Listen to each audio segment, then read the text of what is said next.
Well guys, as Boris Johnson stood in Parliament yesterday trying to defend him raising taxes to fund social care and the NHS, despite him obviously promising not to, he gave us a little show of his madness.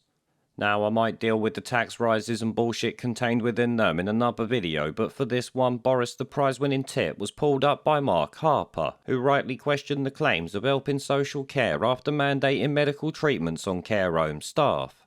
This, as I've covered before, will cause 40,000 staff to leave the care industry by November, according to the government's own estimates when they first planned and voted on this lunacy. Reports since have obviously suggested that many have already left the care sector, with the rest waiting until the government sacks them in the hope that they can actually take them to court. Now, the care sector itself has put it at closer to 70,000 care home staff quitting or being sacked, which obviously means a complete shit show for those who are going to need care not only now but also in the future. This obviously also spits in the face of any claim that Boris makes to improve care for the elderly, let me tell you that. The tax is like other taxes, it's to pay for the government's overspending on complete and utter bollocks. It's got fuck all to do with the NHS or social care. I mean, let's be honest, spending 40 billion on test and trace while screaming about money needed for social care is the biggest piss take you can imagine. We also have £50 million a month to Serco as it stands, the Times have actually reported. Now, in his response to Mark Harper, Boris Johnson does not even answer the question, though it does show us the psychotic nature of this lunatic. He mentions the fact that many care workers left the sector to join the NHS due to it not having the same mandatory jabs as a condition of employment. He did that before signalling that he is coming for them next, as many would have already known and actually expected. But as they say, it's always good to hear it from the horse's mouth itself, or in this case the stupid blonde cunt who must have had his arsehole surgically grafted onto his mouth with the amount of shit that's coming out of it. Very much, Mr. Speaker. The Prime Minister was absolutely right to focus on the importance of the social care workforce. Unfortunately, the government's own estimate is that due to our compulsory vaccination measures, 40,000 people in that care home workforce will leave the sector by November of this year. In his plan, are there urgent measures that the government's going to take to ensure we can replace those missing care workers, to ensure we deliver high-quality care, as I think everyone in this House wants to see? My right honourable friend makes a very important point about compulsory vaccination.